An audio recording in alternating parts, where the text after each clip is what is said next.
ever revealed. They never said, hey, Dr. Harrington died, but don't worry, we've taken his discovery and we're going to reveal it to the world. No, not a word was said about it. Those plates were obviously confiscated and secured somewhere so that no one would ever know what happened. And what the discovery was that Dr. Harrington was about to tell them that this object was indeed where he had calculated it to be, and it was indeed moving toward our solar system, which you would expect it to happen because the sun is so huge. This object has to be pulled in by our sun. It has to be. The sun is 1/3 of a million Earth masses, so its gravitational pull is incredibly great. Tremendous. And this object is even stated. Here's your proof right here, and nobody has ever picked up on this. This is really solid evidence. They tell you in this article, New York Times, January 30th, 1983. I'm going to quote, recent calculations by the United States Naval Observatory have confirmed the orbital perturbations exhibited by Uranus and Neptune, which Dr. Thomas C. Van Flandern, an astronomer at the observatory, says could be explained by, quote, a single undiscovered planet. He and a colleague, Dr. Robert Harrington, now deceased, they calculate, etc., that 10 planets should be 2 to 5 times more massive than Earth.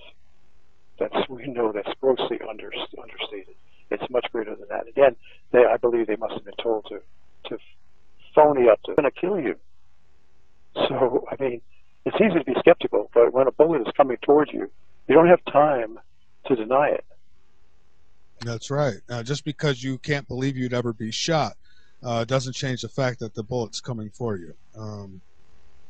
So yeah, so absolutely. I mean, you know, when you talk about the newspaper articles, we've discussed the spot disappearing from Jupiter and from Neptune and Saturn's ring, one of the rings disappearing, and things like that. Then you get into Dr. Harrington, who announces that. That's why I say never announce I'm gonna get the facts and I'm gonna release them next week or any. When you get, you know, wait until you have them and then put them out there, because these dirt balls will kill you quick. And you know, and that's just another piece of evidence that, okay, what the hell are they hiding? I think you've got it pretty much put together, buddy. Right. And you know what? Here's another piece of evidence that they murdered Dr. Harrington. We have the obituary on the internet. The U.S. Naval Observatory did an obituary for their chief astronomer, the death of their chief astronomer, Dr. Robert S. Harrington. And in that obituary, they made a big blunder. They tried to cover up any possibility that people would suspect that Dr. Harrington was murdered. And in their attempt to cover up that murder suspicion, they actually increased the suspicion that he was murdered. What they said was a blatant lie. They said in the obituary that Dr. Harrington had lost all interest in his search for Planet X. I've seen that. In his later years, and this was diametrically opposite to the truth. The truth was Dr. Harrington's whole life revolved around it, and he was at the apex of his discovery, ready to announce it to the world, to become the most famous astronomer in the world, making the greatest discovery of anything, any discovery in all of modern history. In fact, it probably that discovery is greater than any other political occurrence that puny man could have ever made, any great historical events that man made on this earth. And it would have clearly showed that NASA was lying to us all along, because how could they say they didn't know about it when here's just a regular guy, you know, who's got the goods? And how could they say that he lost all interest in Planet X during his later years, which is a blatant lie? How could they make such a stupid, if they had just been quiet and not even offered that ludicrous lie that Dr. Harrington had lost interest in Planet X during his last years? They might have, you know, they would have had a better case for covering up the truth. But now they've really made it blatantly obvious that they've murdered Dr. Harrington just by that lie in his official obituary by the U.S. Naval Observatory. Well, you know why I think they did that? They did that because they knew that anybody who had any interest in Planet X was going to read that. And it's pretty much a slap to your face saying, this could be you. That's what I think. Well, that's a possibility, yeah. I mean, that's surely possible. But look at what they're doing, though. They're exposing their lie to the world. Well, thank goodness we're here to flag it and to tell everyone, hey, look, if you need to believe that this thing is true because you need to protect your life. It's like it would be one thing if it was just an academic argument over how many angels could dance on the head of a pin. That wouldn't really affect people's lives very much.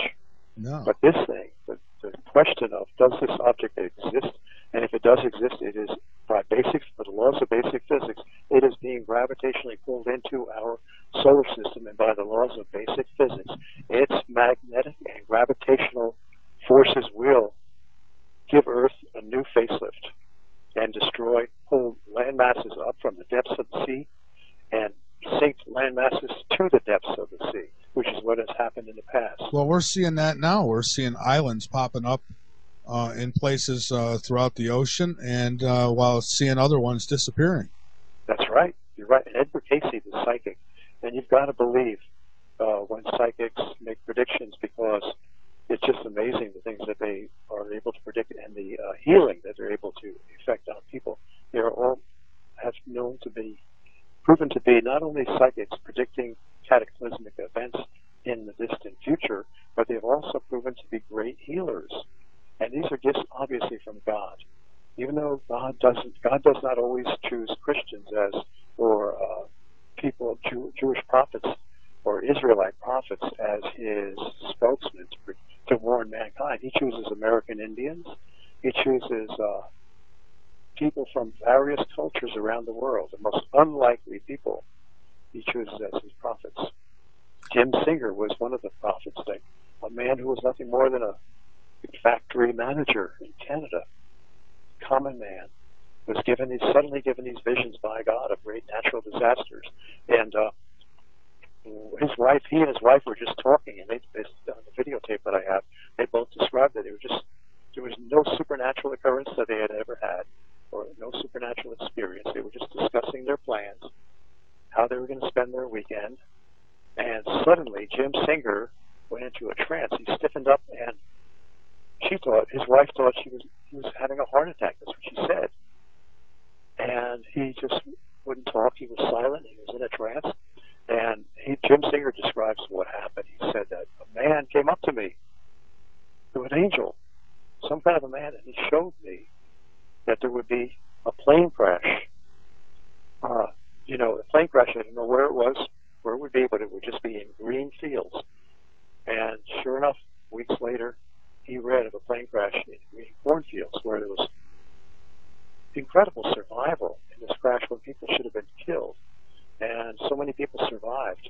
I don't have all the details of the crash, but in the vision, Jim said that this angel, or maybe it was God, we don't know, told him that they will feel my power as I save their lives. They will call out to me. Of course, everybody calls out to God in a plane crash. All atheists call out to God at the moment the plane is plunging to the earth. And God told, or this angel told, it must have been God, because he said, they will feel my power as I save them from this disaster. Well, as the old saying goes, there's no atheists in foxholes. Right. That's absolutely true. I have experienced that myself firsthand. But anyway, so there's a case of a prophet. And then he said in further visions, other visions that Jim Singer had, often the visions and after God has fulfilled his purpose of bringing the message to his chosen prophet. And then a person no longer is a prophet. He just picks up the message that is given to him. But in other visions later on, Jim Singer was told that there would be great disasters. He was shown images of people wandering about dazed in the midst of huge social upheaval, where everyone was suffering. People were wandering around begging for a glass of water, and they were dying of thirst. And it was a horrible situation, and planes coming in, trying to rescue people. Gordon Michael Scallion talks about the same thing. He may have lost his prophetic, may no longer be a prophet, but he described the same visions that he had had, where Gordon Michael Scallion was just an ordinary guy. He was in technical field, and this was all described in an ABC documentary titled Ancient Prophecies. You might be able to see that on YouTube. I have it. I should put the episodes of Ancient Prophecies on YouTube. But Gordon Michael Scallion was just giving a lecture on his to people, colleagues, for his as a consultant in electronics and high technology. And all of a sudden, he lost his voice and he went into basically in a trance. And he was immediately taken to a hospital, and he began to see these visions. And what he saw was the earth, the oceans themselves, he said, buckled. The oceans themselves buckled, and land masses protruded upward from the sea. So it is horrific to imagine these visions that these men got. He said, I couldn't sleep. I had to go to sleep for 3 days. I was so fatigued from these visions.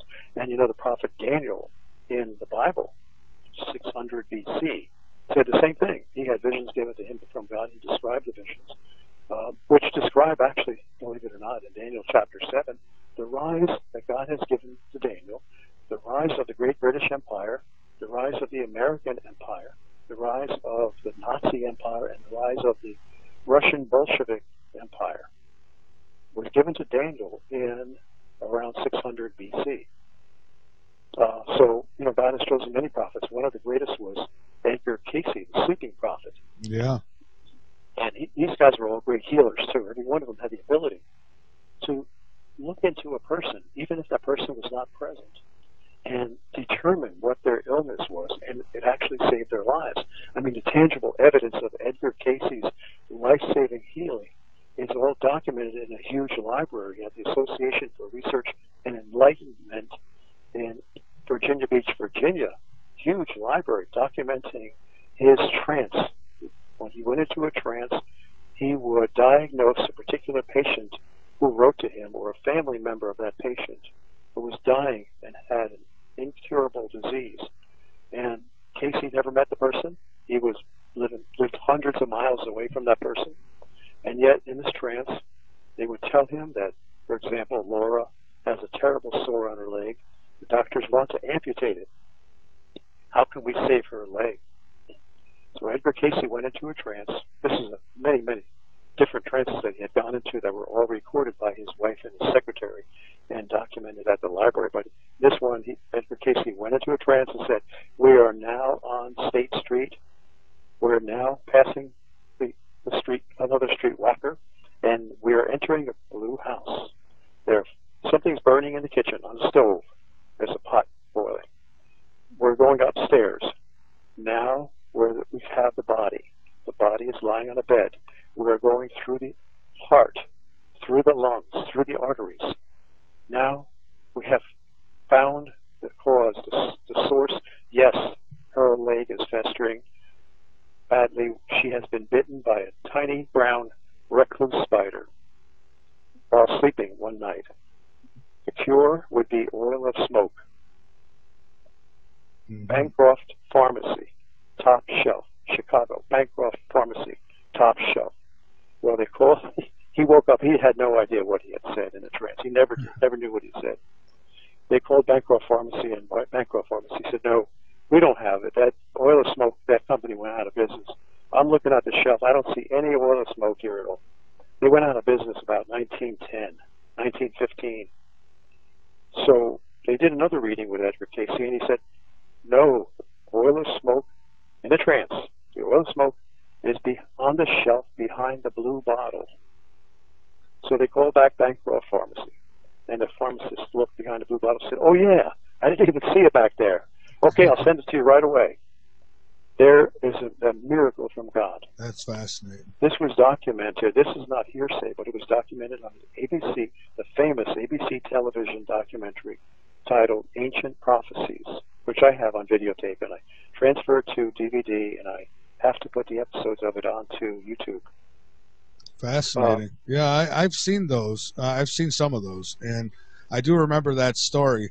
And you know, you see documentation like that, and you know, how can you deny that people are really connecting somewhere and getting these answers? I mean, it's obvious. It's God. Actually, it has to be God, because you know, Satan does not like to heal. Satan kills. So God gives messages to his chosen servants, and you just can't bargain with God. If he either chooses you or he doesn't choose you. He chooses some people to be comforters, some people to be an encourager. I think God has chosen me to be an encourager, to help people and inspire them, but not a prophet. No. Other people are chosen to be prophets, but you get the role that God gives you. And some Indians, American Indians, have exhibited the prophecy. As I said, Gordon Michael Scallion, an American who's still alive today. Edgar Casey, who died around 1941, saved many, many lives. In his, he served his purpose, and but but you know what, Michael? Here's the important thing: these healers predicted the end of the world. They predicted pole shifts. Edgar Casey, in his trance, I'm going to paraphrase or repeat some of the things that have been documented when he was in these trances curing people. He would come up with these uncalled for prophecies about global catastrophes. And of course, this was part of God's plan, not only to heal people, but to warn the world about what is about to happen, unless people begin to make themselves seek out God in their minds spiritually and find the God who created them, who brought this miraculous body into being, our own human body, and the miraculous world on which we thrive. Well, my body was seek out that God and not just take this life as something that we happen to be here, enjoy it, and then die. Yeah, you're right. Absolutely right. We've got to take another break to go with John. And so, John, we're back. And where would you like to go now? I know we were talking about preparedness in the beginning, but I don't think we completed that. I don't know. Yeah, we could touch on that in a few minutes. Sure. I wanted to finish up on the scientific evidence that I had drifted myself away from the crux of the point that I was getting to, reading this article from the New York Times, January 30th, 1983, heralding the launch of the infrared astronomical satellite, which they had dedicated solely to sighting Planet X. Well, in this paragraph it says, Dr. Van Flandern says that this pulling on the outer planets could be explained by a single undiscovered planet. He and Dr. Harrington, and I'll just quote what we had already passed over what we said about the size of planet X.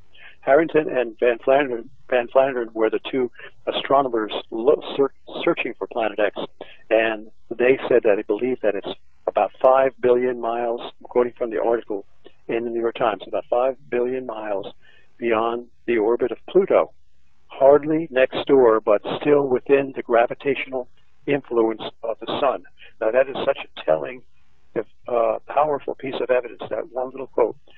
Dr. Harrington and Dr. Flandern are stating here in the New York Times, is that this object, though it's 5 billion miles away, it is still within the gravitational influence of the sun. That's what they state right here.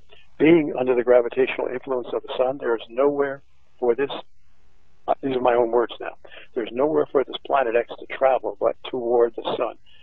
Just as, for example, if you were to put a ball bearing on a table, on a kitchen table, and lay a huge magnet on in the center of that table, if that ball bearing were placed close enough even within the outer fringes of the gravitational force field of that powerful magnet, that ball bearing would slowly begin to roll toward the magnet. And as you know, as you can visualize, that ball bearing would begin to accelerate quite readily, quite rapidly, until it would seem to fly right into the magnet. And that's what somebody once told me a story about an MRI, magnetic resonance imaging thing in the hospital, a system where people get MRIs, and they had put a huge, massive stand-up oxygen tank too close to the MRI. So when the electromagnetic field was generated, it sucked that tank right in to the MRI, into the machine. So that just shows what happens when an object gets even within the outer fringes of a magnetic field. It slowly moves, but then accelerates quite rapidly. Well, that's what would happen to Planet X. Even though it's not a magnetic field, it's a gravitational force field that the sun is generating. And it works the same way as a magnetic field. It's pulling this object in close, so it is inevitable. It is inexorable. There's no way to stop it. It's coming in. It's not going to hit the sun. It's coming in the past. every 36.5 centuries because it's a celestial pendulum. Like clockwork, it comes in every 36.5 centuries, and it doesn't hit Earth, doesn't hit the sun, but it loops around the sun and slingshots in the manner that I described before.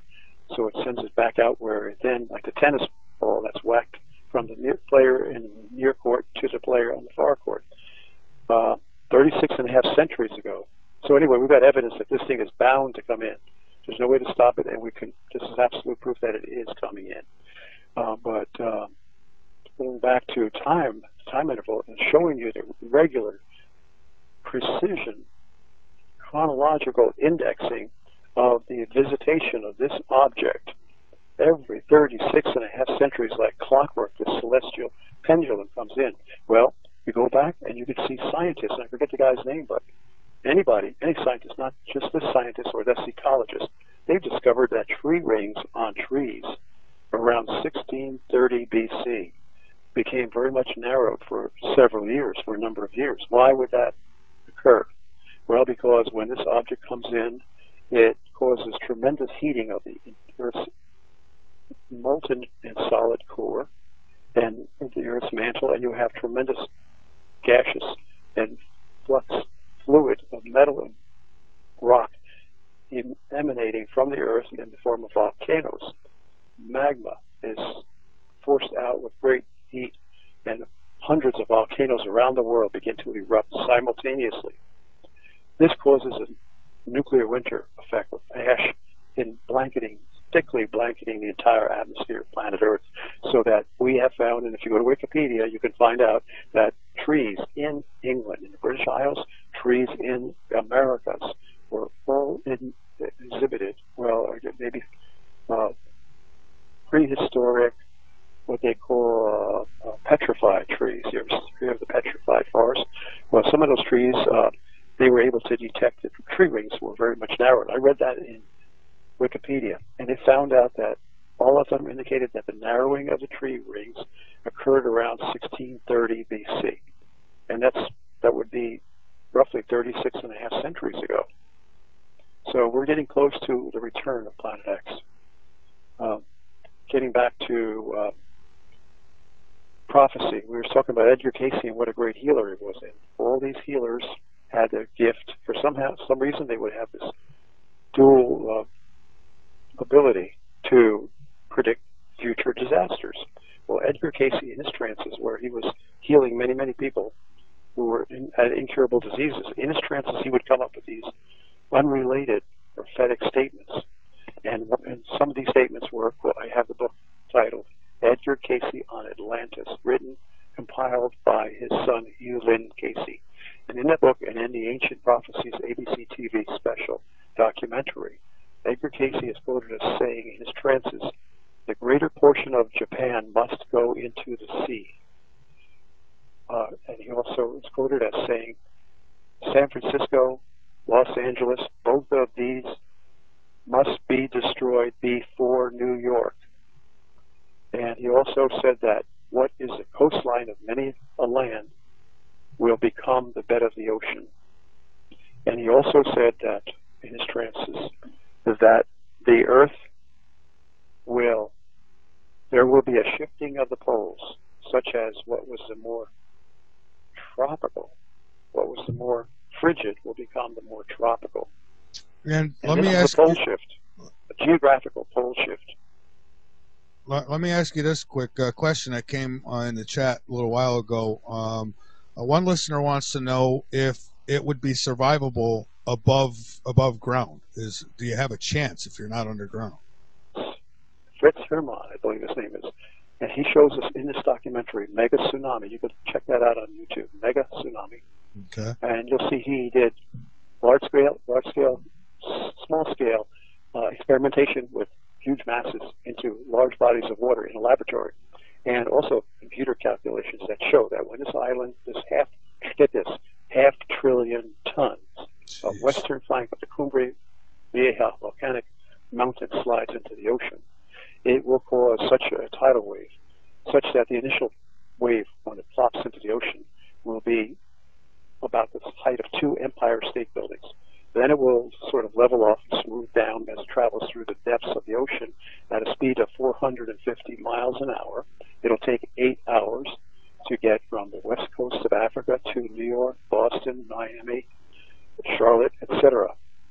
And in 8 hours, that tsunami wave, and when it gets to the shallow shores of the Atlantic coast, will rear up, as they all do, as oceanographers will tell you.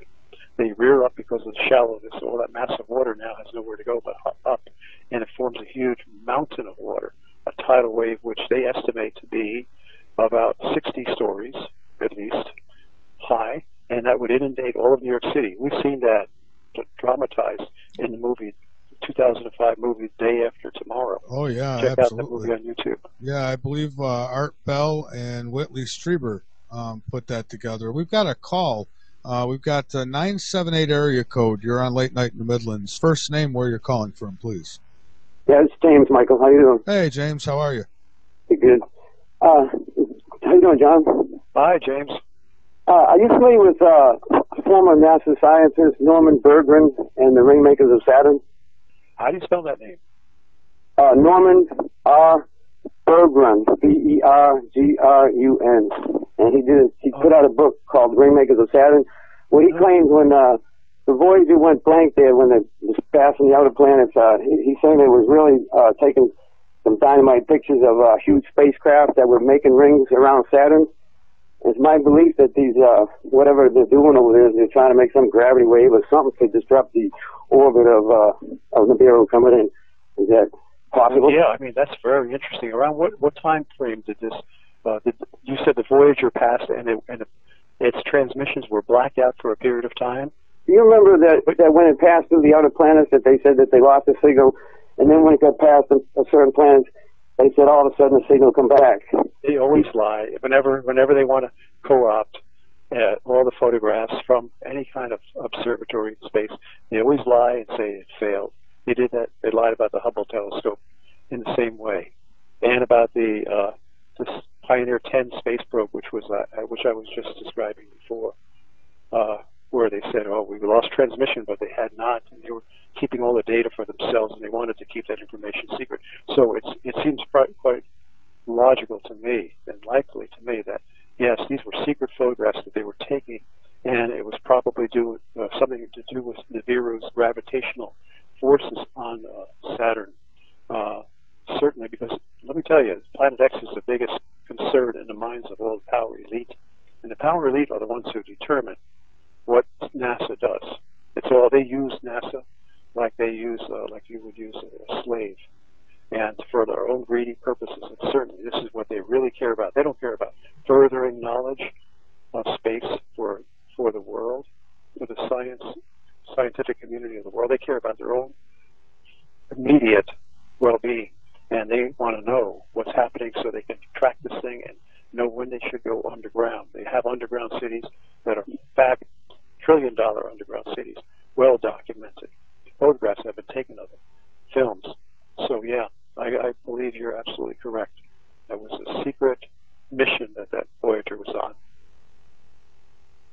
You can actually see the photographs if you Google Ringmakers of Saturn. There's videos of his talk and a lot of the spacecraft itself. Did you know that Jordan Maxwell said that Saturn used to look like a big eye and used to look like it was winking at you in ancient times, and then I guess Nibiru come through and perturbed it. So that's just something interesting. All right, thanks a lot, Michael. All right, thank you, James. I appreciate the call. Bye. All right, bye-bye.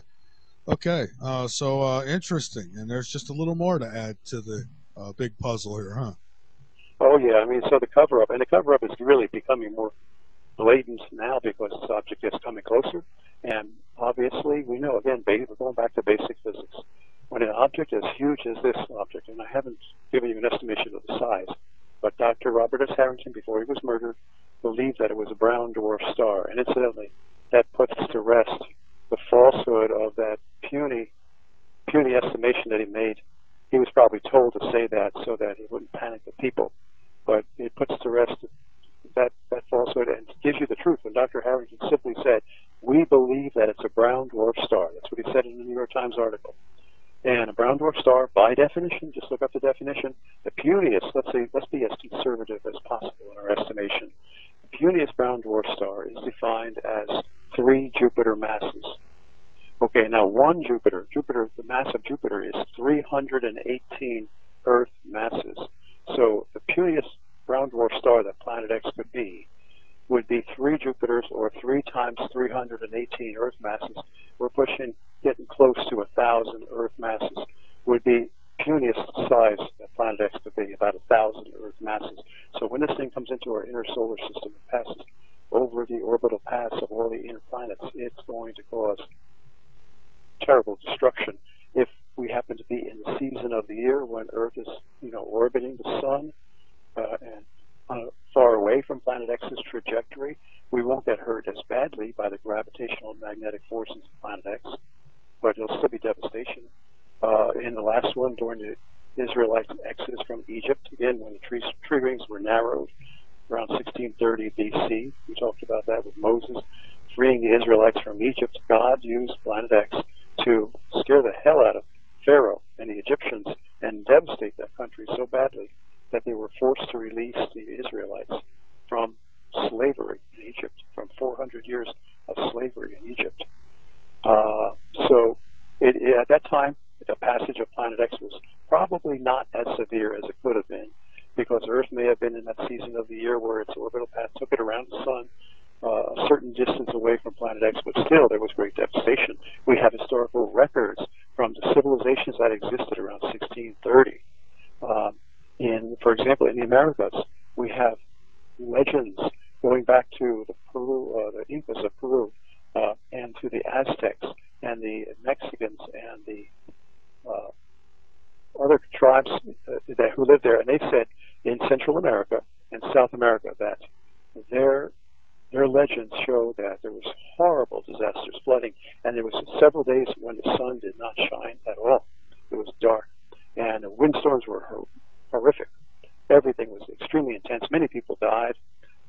They would go into caves to try to protect themselves. And at the very same time, now we look back historically, the same period in history, around 1630 BC, Emperor Yaju in China, in his imperial annals, described great disasters in China at the same time period. However, at that time, there was not 3 days of darkness, as there was in the Americas, but there was 3 days of sunlight. So this tells you that the Earth stood still for several days. And China just happened to be facing the Earth when the Earth was forced by some gravitational force or magnetic force to stand still. China happened to be in its daily rotation facing the sun, and therefore you had 3 days of sunlight in China.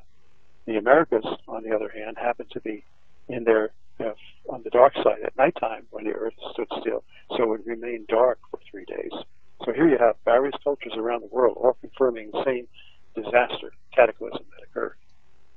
And Dr. Immanuel Velikovsky, the great visionary of the 1940s and 50s, who was ridiculed for his belief in these cataclysms between planets, he was the one who lined up all the calendars and did corrections in the various calendars of different cultures and proved that the records from all the cultures describing this great catastrophe, these records were all recorded at the same period in China, in the Americas, etc., and in the Middle East. So this shows that there was all the civilizations attested this catastrophe having occurred. This was when the Egyptians, the Israelites, were freed from bondage, and the Red Sea actually parted. This is not a myth. There's a physical explanation for that. In basic physics, you can explain it. And I can tell you, if you take a basketball, for example, that basketball represents planet Earth. Now, you hold the basketball between your the tips of your 2 index fingers, your left-hand index finger, your right-hand index finger. And like you've seen people do that before on both sides of the basketball. Well, where that index, and then you could someone could spin that basketball. Now, where your index finger is, that point doesn't really rotate around the entire ball, does it? It just sort of pivots, right, on the tips of your fingers. However, the center of the basketball would actually rotate vertically as you spin it. Can you visualize that? Sure. Well, the center would be around the Americas, and that's where the pole shift occurred, or some amount of pole shift. Could have been, maybe several degrees, and that's where the pole shift occurred in China, such that what the result was, what the North Pole, up until the Exodus and the Great Disaster of 1650 BC, the North Pole was actually around the state of Wisconsin and Ontario, Canada. That's where the North Pole was. Well, it feels like we've slid into the north here. Pardon me? I'm in the south, and it feels like we slipped into the north here. Well, yeah, I mean, because of the air masses the extraordinarily unusual air masses that are swooping down, and that's all caused by Planet X. I could get into my theory of why we're getting these big Arctic plunges. Well, we have about 2 more minutes left here. Well, about 3 more minutes left, and I want to give you an opportunity to finish up with whatever you want. But I'd also like to, at some point, I think I mentioned this last time, maybe we can get together and do a video, and I could put that out on my website. We would do a little something extra and put something together. Yeah, that sounds like a good possibility. Okay, great. So yeah, you got a few minutes. I just want to thank you quickly before you go into whatever it is you're going to go into, and just say thank you very much for taking time out to be with us. You've become a regular, and I appreciate everything you do, because you don't just throw things out there. You do your research and you bring facts to the table, and I love that. Well, I appreciate you inviting me and giving me the chance to give information to your listeners so that they can protect themselves, both physically and spiritually, prepare themselves spiritually. Even if I were to live an abundant life with no cares and problems, when I die, what's going to happen to me? And I'm concerned about the eternal life. I know that there is another life after this one. And if people are fearful enough, God often drives people to call out to Him out of fear. Sometimes that's the only way you can save people and bring them into an eternal life, is through fear. And I believe this is what's happening. So I'm glad that you've given me that opportunity to help prepare people both for this life physically and for the next life spiritually. Well, thank you. And now, you have a Facebook page. Do you actually work that yourself? I mean, do you pay attention to it, or? I do visit it every couple of days. Okay. I know they post a lot of really good information there. Yeah, I was on it today, and so that's why I was asking. I mean, is that a good way for people to get in contact with you, or do you have another way that you'd like people to do that?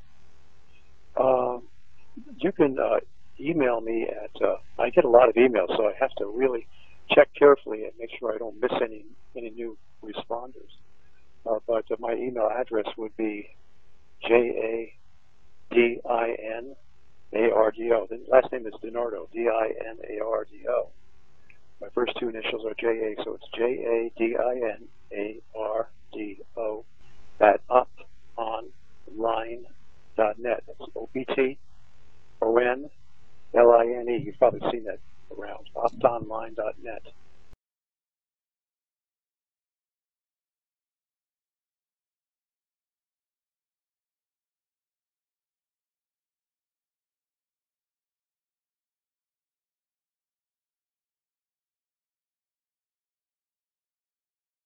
Revealed. They never said, "Hey, Dr. Harrington died, but don't worry, we've taken his discovery and we're going to reveal it to the world." No, not a word was said about it. Those plates were obviously confiscated and secured somewhere so that no one would ever know what happened. And what the discovery was, that Dr. Harrington was about to tell them that this object was indeed where he had calculated it to be, and it was indeed moving toward our solar system, which you would expect it to happen because the sun is so huge. This object has to be pulled in by our sun. It has to be. The sun is 1/3 of a million Earth masses, so its gravitational pull is incredibly great. Tremendous. And this object is even stated. Here's your proof right here, and nobody has ever picked up on this. This is really solid evidence. They tell you in this article, New York Times, January 30th, 1983. I'm going to quote, "Recent calculations by the United States Naval Observatory have confirmed the orbital perturbations exhibited by Uranus and Neptune, which Dr. Thomas C. Van Flander an astronomer at the observatory says could be explained by, quote, a single undiscovered planet. He and a colleague, Dr. Robert Harrington, now deceased, they calculate, etc., that 10 planets should be 2 to 5 times more massive than Earth. We know that's grossly understated. It's much greater than that. Again, I believe they must have been told to phony up to going to kill you. So, I mean, it's easy to be skeptical, but when a bullet is coming towards you, you don't have time to deny it. That's right. Now, just because you can't believe you'd ever be shot doesn't change the fact that the bullet's coming for you. So yeah, so absolutely. I mean, you know, when you talk about the newspaper articles, we've discussed the spot disappearing from Jupiter and from Neptune and Saturn's ring, one of the rings disappearing, and things like that. Then you get into Dr. Harrington, who announces that. That's why I say never announce I'm gonna get the facts and I'm gonna release them next week or any. When you get, you know, wait until you have them and then put them out there, because these dirt balls will kill you quick. And you know, and that's just another piece of evidence that, okay, what the hell are they hiding? And I think you've got it pretty much put together, buddy. Right. And you know what? Here's another piece of evidence that they murdered Dr. Harrington. We have the obituary on the internet. The U.S. Naval Observatory did an obituary for their chief astronomer, the death of their chief astronomer, Dr. Robert S. Harrington. And in that obituary, they made a big blunder. They tried to cover up any possibility that people would suspect that Dr. Harrington was murdered. And in their attempt to cover up that murder suspicion, they actually increased the suspicion that he was murdered. What they said was a blatant lie. They said in the obituary that Dr. Harrington had lost all interest in his search for Planet X. I've seen that. In his later years. And this was diametrically opposite to the truth. The truth was Dr. Harrington's whole life revolved around it, and he was at the apex of his discovery, ready to announce it to the world, to become the most famous astronomer in the world, making the greatest discovery of anything, any discovery in all of modern history. In fact, that discovery is greater than any other political occurrence that puny man could have ever made, any great historical events that man made on this earth. And it would have clearly showed that NASA was lying to us all along, because how could they say they didn't know about it when here's just a regular guy, you know, who's got the goods? And how could they say that he lost all interest in Planet X during his later years, which is a blatant lie? How could they make such a stupid, if they had just been quiet and not even offered that ludicrous lie that Dr. Harrington had lost interest in Planet X during his last years, they might have, you know, they would have had a better case for covering up the truth.